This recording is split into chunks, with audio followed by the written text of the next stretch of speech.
Thank you, Mr. Speaker. I rise to support this motion that supports the consideration of the session of paper of number 3 of 2025 on partial divestiture in Safaricom PLC. Mr. Speaker, I come from Kiambu, where there were rich men who owned Kiambu County. And one rich man had many children.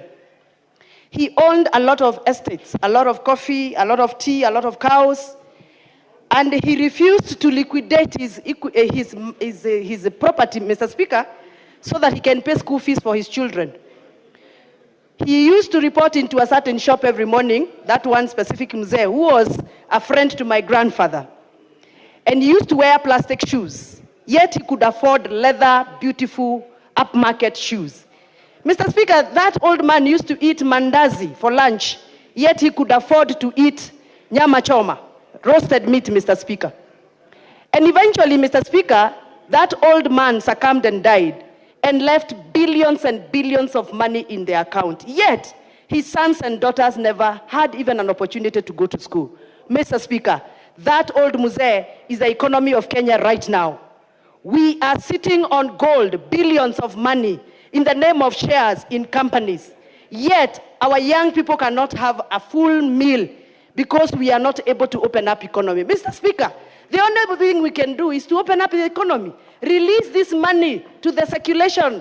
Release this money to people's businesses. Release this money into the bank account so that we can afford to take loans. So, Mr. Speaker, you can only sell a cow that has value. I come from a constituency where we breed cows. And we only sell that very heifer that is hybrid, that has value.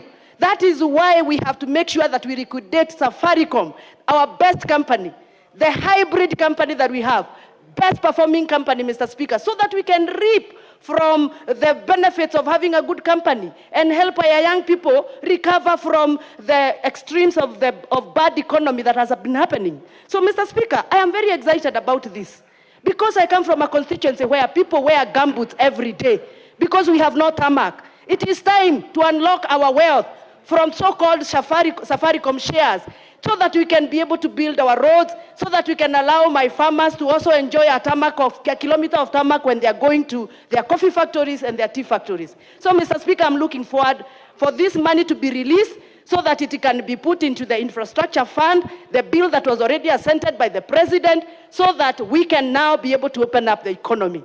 I look forward to that very day, Mr. Speaker, where we shall be able to get this money, accessing this money, so that we can stir the economy of this country. Mr. Speaker, I have listened to a lot of people, even online, people saying, oh, where will the agents of Safaricom go? What will the staff that were working in Safaricom do? Mr. Speaker, I adopt this report very positively this afternoon because I can be assured through this report and I can see a confirmation that all the agents that are working under Safaricom, all the members of staff that have been working under Safaricom PLC are going to be taken care of. Mr. Speaker, they're not only going to be taken care of, they're even going to be paid better. And everybody wants to be paid better. Even members in this house want to be paid better. So I support this so that we can improve the economy of this country and make sure that the young people of Kenya can access to more funds in terms of loans, so that people of Kenya can enjoy the infrastructure fund that is going to open up roads and railways and airports in this country. I can't wait for the day, one of these very good days, when my roads are going to be done, put tarmac, because the infrastructure fund is going to be accessible. Thank you, Mr. Speaker, and I support 100%. Thank you, Wamuchomba. Ngogoyo. Honorable members, as Ngogoyo comes on the floor, allow me to acknowledge both in the public and speakers gallery, students from Kirimankari School from Ingambangombe, Tharaka Nithi. On my behalf and on behalf of the House, we welcome the students, their teachers, and those accompanying them to the House of Parliament. Ngogoyo. Thank you, Mr. Speaker.